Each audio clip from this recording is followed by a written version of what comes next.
ہو گیا.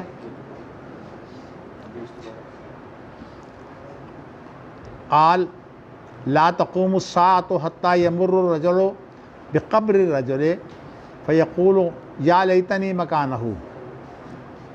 جی امام بخاری نے جو ہے وہ فتنے کی جتنی بھی صورتیں ہیں وہ مصطفیٰ صاحب چلیے ٹھیک ہے.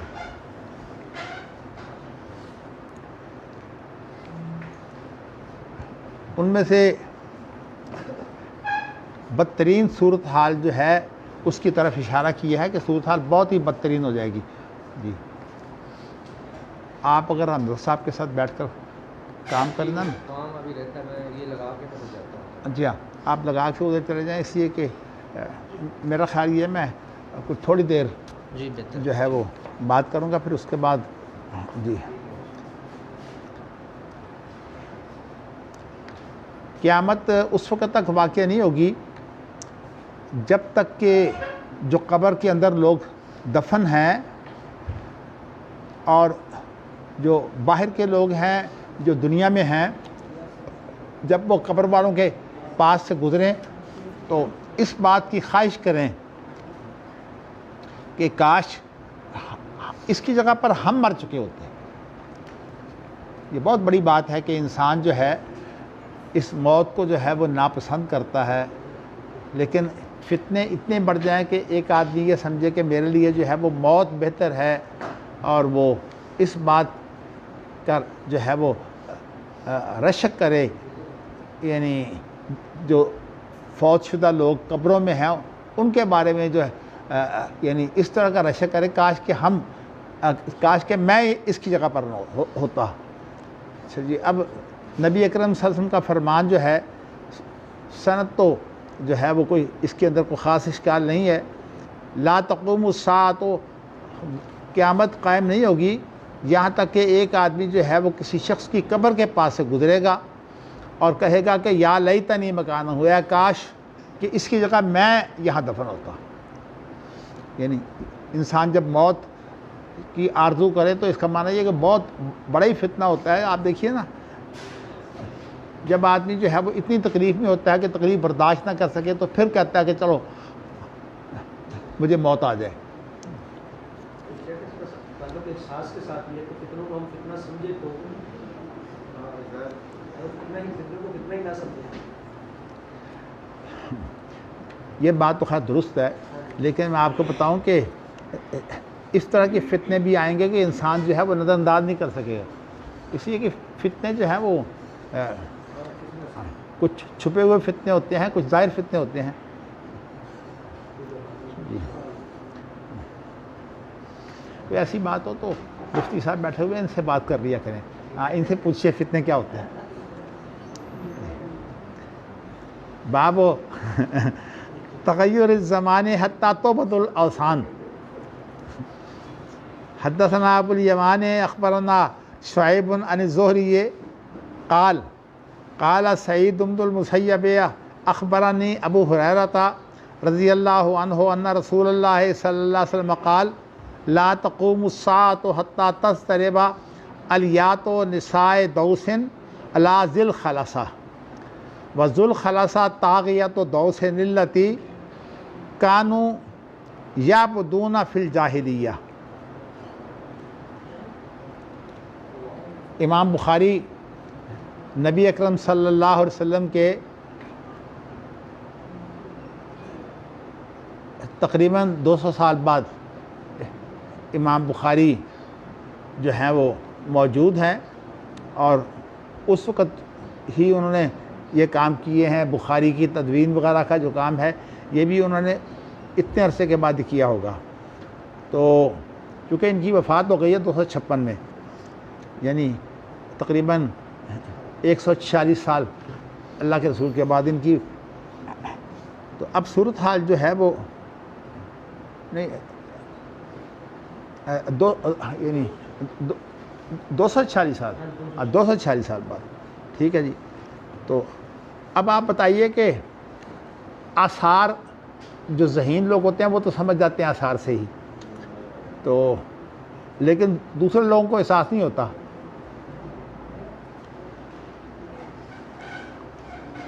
ایک مسئلہ جو ہے وہ آپ نوٹ کر لیجئے، مجھے آج کچھ کام ہے اس لیے میں جلدی جو ہے وہ فارغ ہونا چاہتا ہوں آپ سے، تو اس لیے میں آپ کو اس بارے میں جو مقاصد شریعت ہے نا، ان کی کیا حیثیت ہے، اس لیے کہ یہ بہت بڑا فتنہ بھی ہے، خاص طور پر ایسے فتنوں کا شکار جو ہیں وہ ہماری جدید یونیورسٹیاں، جیسے کہ اور یونیورسٹیاں تو خیر ہیں ہی سیکولر، لیکن اسلامی یونیورسٹی تو اسلام کے نام پر جو ہے وہ یونیورسٹی ہے، اس کے اندر بھی یہ بہت بڑا فتنہ ہے، یہ مقاصد شریعت کیا ہوتے ہیں، اور اس کے بارے میں انہوں نے ایک کتاب جو ہے وہ ڈاکٹر نجات اللہ صدیقی جو ہیں وہ ایک بڑے ماہر ہیں معاشیات کے، تو انہوں نے مقاصد شریعت پر ایک کتاب لکھی ہے جس کے اندر پوری شریعت کو ہی تقریباً اڑا دیا ہے کہ شریعت کی حیثیت ہی کچھ نہیں ہے۔ تو ایسے لوگ جو جب آزاد ذہن ہوتا ہے تو پھر اس طرح جو ہے، جیسے میں نے آپ کو بتایا نا کہ فقہ والوں نے تو کتاب و سنت کو ختم کر دیا، فقہ کو اتنا مقام دیا کہ اب فقہ باقی رہ گئی بطور شریعت فقہ، اور فقہ بھی کون سی؟ آج تک کی فقہ، یعنی آج تک کی فقہ آپ یوں سمجھ لیجیے کہ 1300 سال کی فقہ جو ہے نا وہ ہمارے گلے میں ڈال دی ہے، تو حالانکہ شریعت تو صرف وہی ہے، کتاب و سنت ہے، اس کے علاوہ جو باقی چیزیں ہیں وہ تو یا وہ اجتہادات ہیں اور یا وہ تدبیریں ہیں، یعنی اگر دینی جو ہے وہ مسئلے کے لیے حرام حلال کے لیے غور و فکر کریں گے تو اس کو اجتہاد کہتے ہیں، اور اگر وہ دنیاوی معاملات ہیں حکمرانی سے متعلقہ تو ان کو تدابیر کہتے ہیں۔ وہ تو اس طرح سے یہ دو چیزیں الگ ہیں، لیکن آج کل صورتحال بالکل اور بن گئی ہوئی ہے، تدابیر کو بھی جو ہے وہ فقہ بنا کر پیش کیا جاتا ہے اور وہ شریعت کی جگہ پر کام کرتی ہے۔ تو میں انشاءاللہ اس کے لیے ایک دن آپ کو جو ہے وہ بتاؤں گا، ممکن ہے کہ ہفتہ اتوار کو جو ہے وہ میں اس چیز کی وضاحت کروں آپ کے لیے۔ تو یہاں یہ ہے کہ زمانے کے اندر تبدیلی ہوتی ہے، ظاہر ہے کہ امام بخاری کو جو ہے وہ 200 سال بعد ہی اس کا احساس ہو گیا کہ حالات جو ہیں وہ تبدیل ہو جاتے ہیں، تو کہا کہ حالات جو ہیں وہ تبدیل ہوتے ہیں تو یہ فتنے یہاں تک اٹھیں گے کہ صرف حالات تبدیل نہیں ہوں گے، بلکہ یہ ہے کہ وہی جو بت پرستی جو تھی نا پہلے لوگوں میں پائی جاتی تھی، آپ کو پتہ کہ بیت اللہ کے اندر جو ہے وہ 360 بت رکھے ہوئے تھے، تو بیت اللہ جو ہے اس کے اندر بتوں کی پوجا ہوتی تھی، تو اسی طرح آپ نے فرمایا کہ وہاں یمن میں ایک علاقہ ہے اور وہ جو برادری ہے وہ دوس برادری ہے، تو ان کا جو ایک بت ہے یمن میں وہ ذی الخلاصہ، آپ کو یہ بھی علم ہونا چاہیے کہ جن لوگوں نے خاص طور پر ابرا نے جو بیت اللہ کو گرانے کا ارادہ کیا تھا، جب اللہ تعالیٰ نے جو ہے وہ ابابیل جیسے چھوٹے پرندوں کو جو ہے وہ ان کا پتھراؤ کر کے جو ہے وہ پورا لشکر تباہ کر دیا تھا، تو یہ بھی یمن کی طرف سے آیا تھا۔ تو نبی اکرم صلی اللہ علیہ وسلم کا فرمان یہ ہے کہ قیامت واقعہ نہیں ہوگی یہاں تک کہ دوس کی جو عورتیں ہیں، دوس ایک برادری ہے یمن کے اندر، دوس کی جو عورتیں ہیں وہ جو ان کا بت ہے ذی الخلاصہ جو ہے اس کا طواف کریں، لیکن ایک تو ہوتا ہے نا کہ عورتیں جو ہے طواف کرتی ہیں بڑی سمٹ کر، کپڑے جو ہے وہ اپنے لے کر، اس لیے کہ مردوں کے لیے تو طواف میں جو ہے وہ کپڑے ہلکے ہو جاتے ہیں، لیکن عورتوں کے لیے جو ہے وہ کپڑے جو ہے وہ اس طرح کے ہونے چاہیے. بلکہ یہاں میں نے دیکھا کہ جو لوگ بہت زیادہ بے حیا ہیں، طواف کرتے وقت تو وہ بھی جو ہے وہ ایک کپڑا سا لے کر جو ہے وہ اپنا منہ ننگا کر لیتی ہیں اور یہاں اس کو باندھ لیتی ہیں، اور اس کے بعد پاؤں تک جو ہے وہی کپڑا کام کرتا ہے، یعنی وہاں سب پردہ کر لیتے ہیں.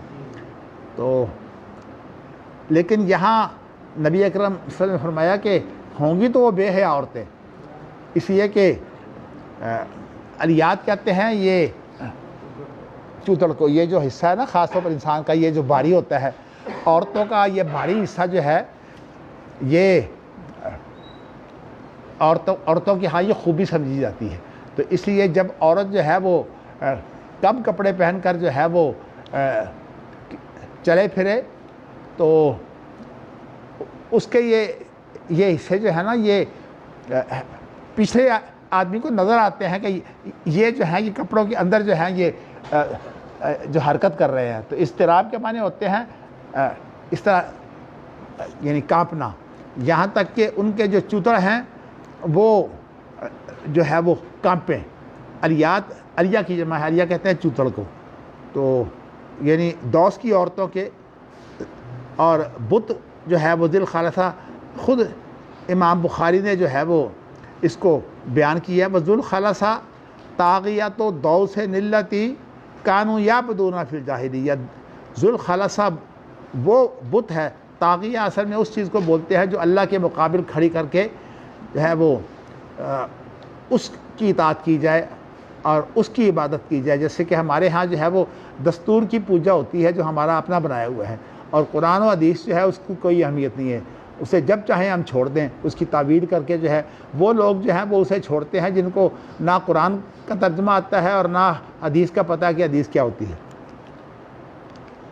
انشاءاللہ اس کے بارے میں جو ہے وہ ہم ایک سیمینار بھی منعقد کر رہے ہیں، اس لیے کہ فتنوں کی بہت سی چیزیں ایسی ہیں جو خالی ترجموں سے سمجھ نہیں آتی، ان کے اندر باریکیاں ہیں. ہم نے ایک سیمینار کیا تھا 2003 کے اندر، اور اس کی رپورٹ جو ہے یہ جو محدث مئی 2003 کا ہے، اس کے اندر اس کی تفصیلی رپورٹ جو ہے موجود ہے. وہ ویسے رپورٹ تو میں نے بڑی محنت سے تیار کی تھی، لیکن میں عام طور پر جو ایسے کام کرتا میں اپنے نام سے شائع نہیں کرتا، میں نے اپنے شاگردوں کے نام پر جو ہے اس کو شائع کیا ہے. لیکن ویسے حقیقت یہ ہے کہ انہوں نے ابتدائی طور پر کچھ چیزیں لکھی تھیں، باقی رپورٹ جو ہے وہ ساری میں نے مدون کی تھی تاکہ جو نکات ہیں نا جی فتنوں کے بارے میں وہ سامنے آ جائیں.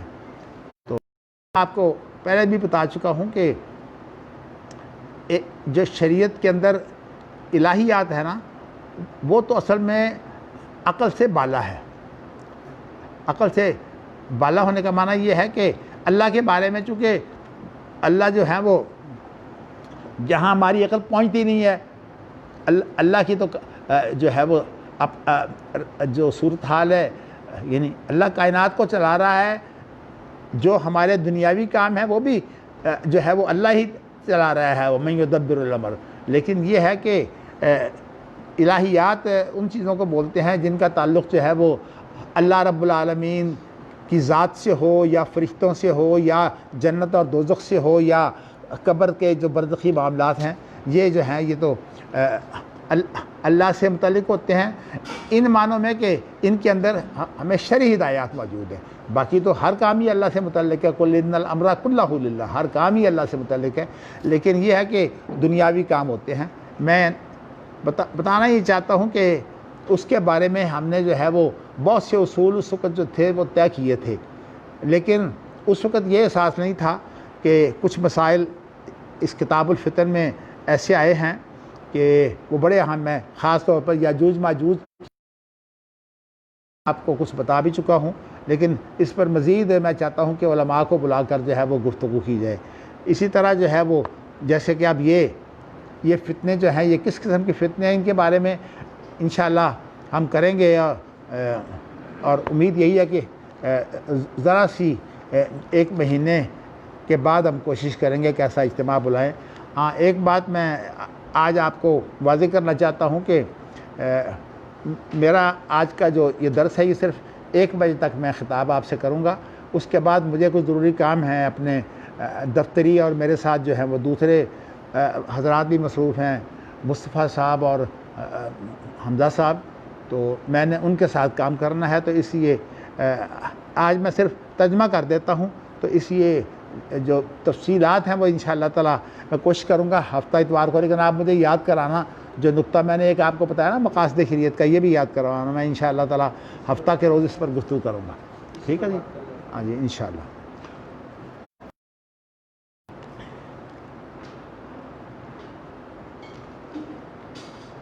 اگلی حدیث حدثنا عبدالعزیز بن عبداللہ ہے حدثنی سلیمان عن ثور عن ابی الغیث عن ابی ہریرہ ان رسول اللہ صلی اللہ علیہ وسلم قال لا تقوم الساعة حتى يخرج رجل من قحطانہ یسوق الناس بعصاہ۔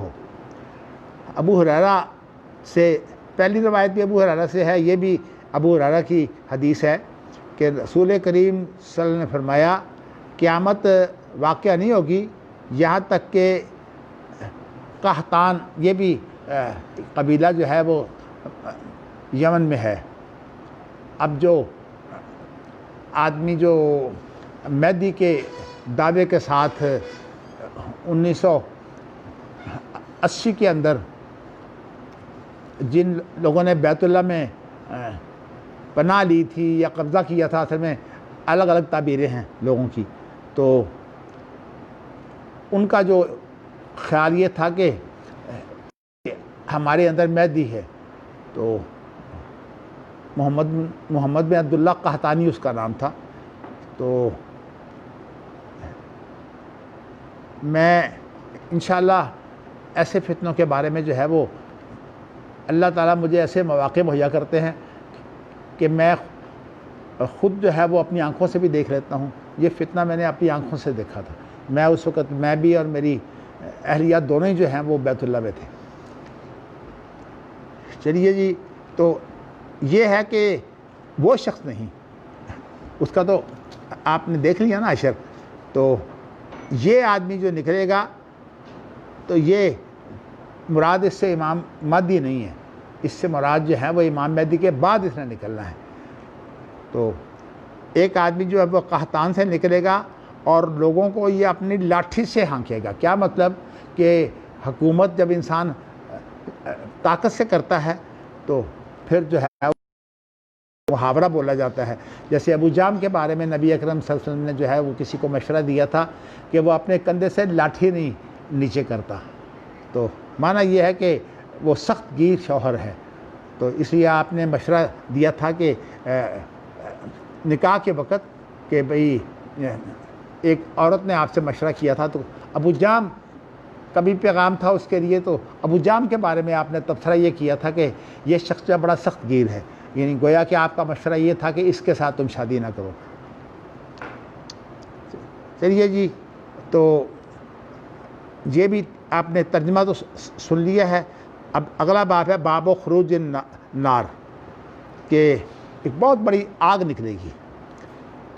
اب ہمارے وہ لوگ جنہوں نے آتش فشاں جو ہے وہ پہاڑ نہیں دیکھے، اب تو چونکہ دنیا اس طرح جو ہے وہ آپس میں مربوط ہو گئی ہے کہ ہر خبر جو ہے وہ دوسری جگہ تک پہنچی ہوتی ہے، تاکہ وہ ملک جو ہے وہ اپنے ہاں اگر پابندی بھی لگا دیتا ہے تو دوسرے ملکوں کے جو ہے وہ لوگ سن کر پروگرام ٹیلی ویژن وغیرہ اور اس طرح کے جو پروگرام سن کر لوگ معلوم کر لیتے ہیں۔ تو آج تو دنیا میں کوئی چیز جو ہے وہ چھپتی نہیں ہے، تو یہ جو ہے وہ خروج النار جو ہے یہ ایک ایسی آگ ہے جو مشرق سے مغرب تک جو ہے یہ نظر آئے گی، اور اس کی صورتحال یہ ہے کہ جو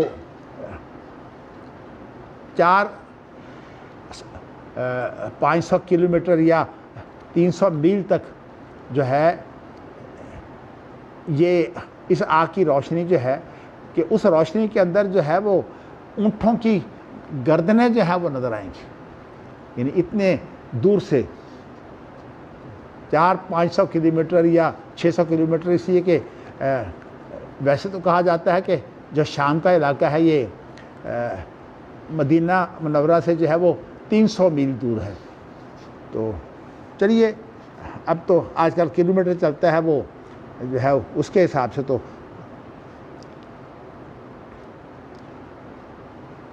اچھا جی، اب آگ کا نکلنا انس بیان کرتے ہیں، یعنی اب یہ روایت معلق ہے. معلق کا معنی یہ اس کی سند جو ہے ابتدا سے چھوڑ دی ہے، صرف انس کا ذکر کیا ہے.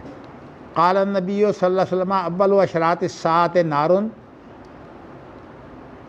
تحشر الناس من المشرق الی المغرب. تو قیامت جب واقعہ ہوگی نا، اور قیامت کی وہ نشانیاں جو قیامت کے فوری وقوع کے ساتھ ہوں گی، ان میں سے ذکر کیا ہے آگ کا، کہ ایک آگ آئے گی، اور یہ آگ جو ہے یہ ایسی ہے کہ یہ آگ جو ہے یہ لوگوں کو جو ہے وہ مشرق سے مغرب کے میں اکٹھا کر دے گی. کیونکہ کیا بات ہے، کوئی پیغام ہے؟ مصطفیٰ صاحب ادھر ہیں، کیبن میں بیٹھے ہوئے ہیں، کیبن میں. اچھا جی، یہ تو خیر حضرت انس کی طرف سے جو ہے وہ معلق ہے، لیکن ویسے فرمان نبی یعنی حدیث مرفوع ہے، نبی اکرم صلی اللہ علیہ وسلم کا فرمان ہے. اب جو ہے وہ ایک اور جو ہے وہ آگ ہے، اس میں کئی آگیں ہیں. شاید آپ کو علم نہیں ہے کہ آج کل جو ہے امریکہ کا ہی ایک علاقہ ہے، اور وہاں پر جو ہے وہ جنگل میں آگ لگی ہوئی ہے، اور وہ کہتے ہیں کہ وہ بجھ نہیں رہی. یہ بہت دن پہلے کی بات ہے، میں نے خبر پڑھی تھی، اور کہتے تھے کہ یہ آگ جو ہے یہ ایک عرصے تک جو ہے نہیں بجھے گی، اس لیے کہ جنگل کی آگ جب ہو جاتی ہے تو جنگل کے اندر جو درخت ہوتے ہیں نا وہ سوکھ جاتے ہیں، اور سوکھنے کے بعد وہی جو ہے وہ اس کا ایندھن بن جاتے ہیں. اس لیے جنگل کی آگ جو ہے یہ بہت جو ہے وہ خطرناک آگ ہوتی ہے. ویسے تو اگر یہ آگ بھی پاکستان اور ایران وغیرہ میں آ سکتی نا تو امریکہ یہاں بھیج دیتا، لیکن وہ آگ ان کے کنٹرول میں نہیں ہے. خود کرونا جو ہے یہاں کس طرح بھیجا ہے. چاہیے جی، اب جو حدیث ہے، حدثنا ابو الیمان اخبرنا شعیب عن الزہری عن سعید بن المسیب جی اخبرنی ابو ہریرہ ان رسول اللہ صلی اللہ علیہ وسلم قال لا تقوم الساعة حتى تخرج نار من ارض الحجاز تضیء اعناق الابل ببصرہ. یہ بصرہ جو ہے یہ شام کی طرف کا ایک علاقہ ہے. تو ذکر آتا ہے خاص طور پر نبی اکرم صلی اللہ علیہ وسلم کی نبوت سے پہلے جب آپ تجارت پر گئے تھے، تو ویسے روایت تو وہ ضعیف ہے کہ وہاں ایک جو تھا آدمی بیٹھا ہوا، اس نے آپ کے متعلق یہ بتایا تھا کہ آپ نبی ہونے والے ہیں. ہاں، مطلب یہ سیرت کی چیزیں ہیں، یہ حدیث کے معیار کی نہیں ہیں.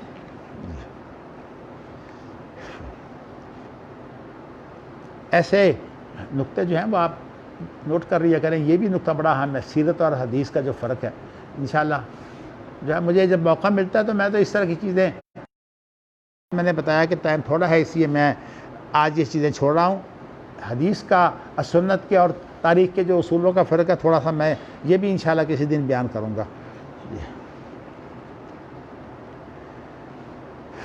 تو یہاں یہ ہے کہ حجاز سے وہ آگ نکلے گی. یہ ذرا یہ دیکھ لیں کہ یہ حجاز سے آگ نکلے گی، اور یہ آگ جو ہے یہ جو بصرہ میں اونٹ ہے نا ان کی گردنیں جو ہیں وہ اس آگ میں نظر آئیں گی.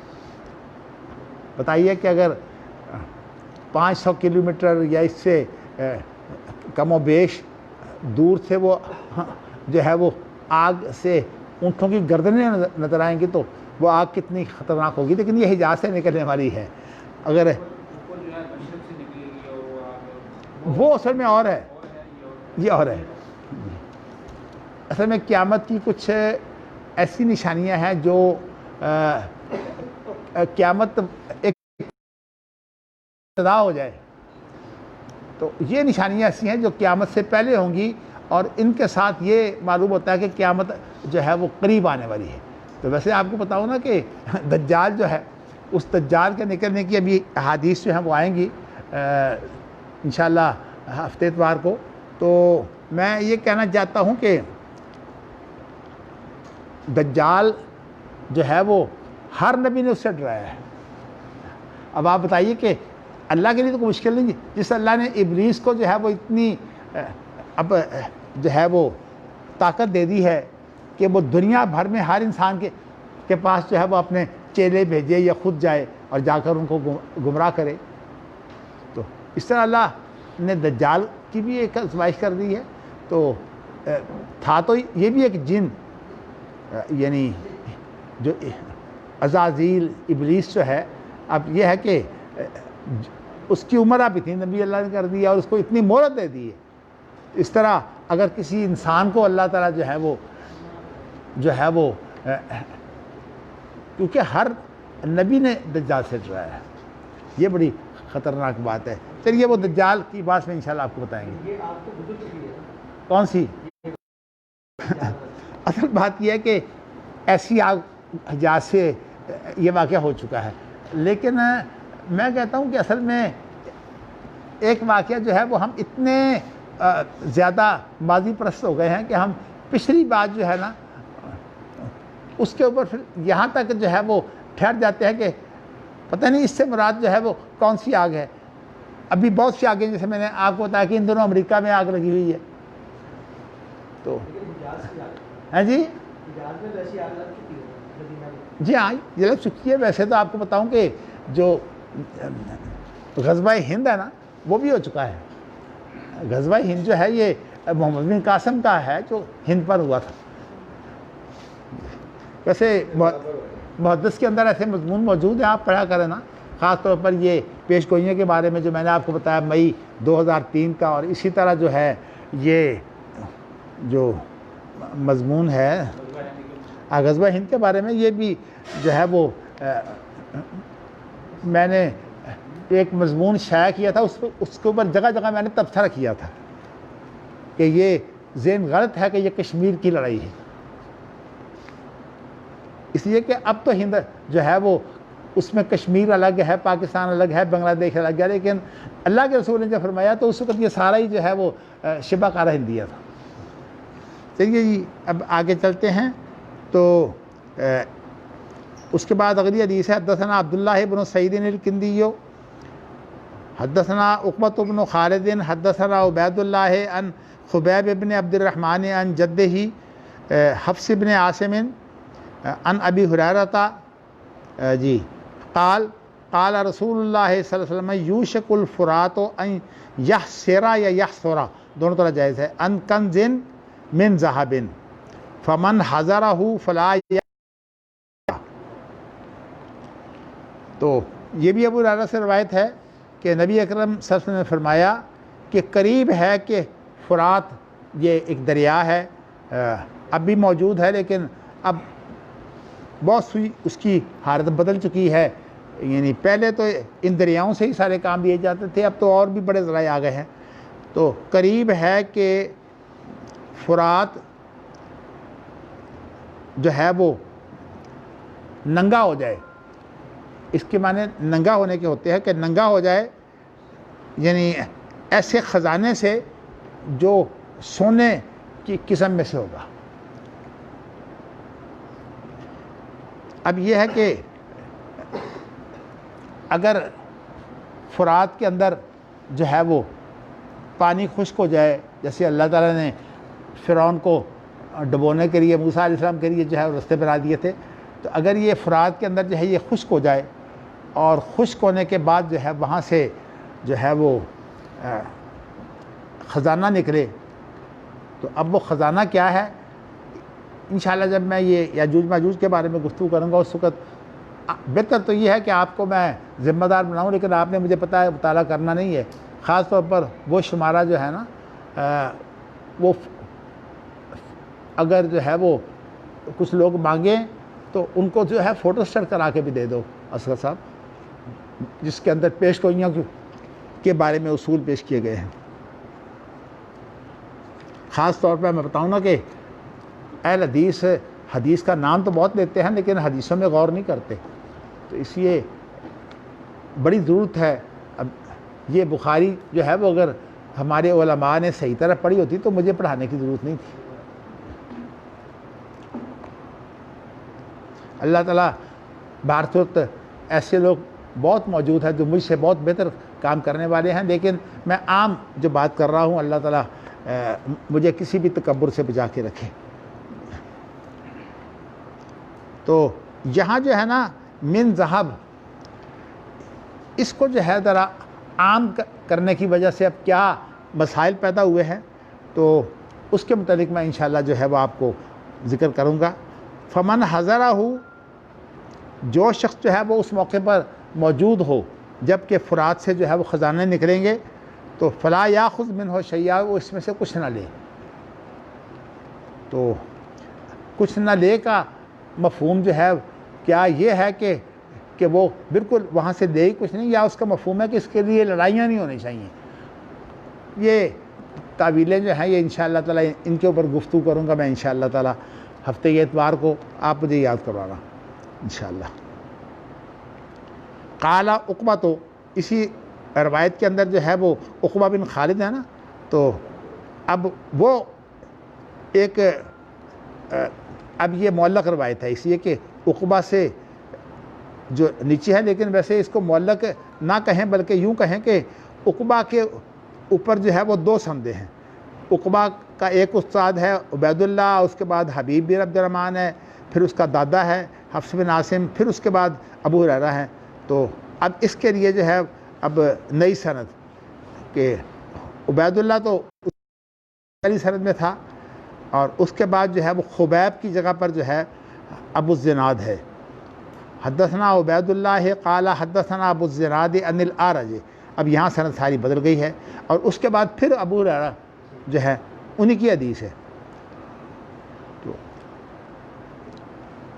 اللہ کے رسول سے وہ روایت کرتے ہیں مثلہ، اسی کی معنی دی، مطلب مفہوم یہی ہے، اور یعنی یہی بات بیان ہو رہی ہے. الا انہ قال یحسر عن جبل من ذہب. ہاں اس کے اندر الفاظ کا تھوڑا سا فرق ہے، وہ یہ ہے کہ یہاں تو ہے نا کہ خزانہ نکلے گا سونے کی قسم کا، تو اس کے اندر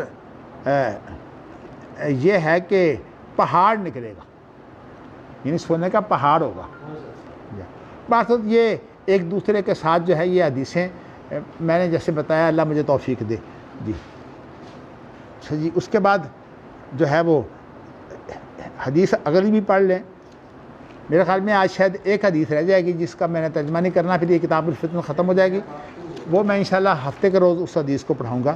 لیکن یہاں باب میں آپ کو بتا چکا ہوں، امام بخاری جب باب لاتے ہیں تو کسی جو بات چل رہی ہے اسی سے متعلقہ کوئی اہم نقطہ اجاگر کرنے کے لیے لاتے ہیں. جیسے ہمارے ہاں جو ہے وہ فوائد لکھ کر جو ہے وہ قرآن مجید کے اندر جو ہے وہ کچھ تشریح کر دی جاتی ہے، اسی طرح اس دور میں جو ہے یہ محدثین کی اصطلاح اس طرح بھی تھی. چلیے کوئی نہیں، وہ میں اس کو آپ کو سنا دیتا ہوں، کوئی بات نہیں. حدثنا مسدد حدثنا یحیی عن شعبۃ حدثنا معبد قال سمعت حارثة بن وهب قال سمعت رسول اللہ صلی اللہ علیہ وسلم یقول تصدقوا فسیاتی علی الناس زمان یمشی الرجل بصدقته فلا یجد من یقبلها. دیکھیے اس کو فتنہ کے طور پر مال کو پیش کیا ہے. ترجمہ کیا ہے کہ نبی اکرم صلی اللہ علیہ وسلم سے جو ہے وہ حارثہ بن وہب نے سنا ہے. یہ حارثہ بن وہب جو ہے یہ حضرت عمر نے ایک خاتون کی تھی، تو یہ لیپ پالک ہے. یعنی آپ یوں کہیے کہ عمر کا یہ ماں کی طرف سے بھائی ہے، عبداللہ بن عمر کا. چلیے اس کے متعلق میں نے آپ کو بتایا ہے. ہاں جی عبداللہ، دیکھیے بڑے ایسے رشتہ دار ہوتے ہیں جو معروف نہیں ہوتے، لیکن یہاں دیکھیے جی نہیں، حضرت عمر کا بیٹا ہی نہیں ہے یہ.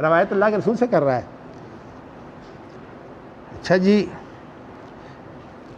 تو حارثہ، اس کے باپ کا نام وہب ہے. عبداللہ بن عمر کے باپ کا نام تو عمر ہے نا، ان کے باپ کا نام وہب ہے.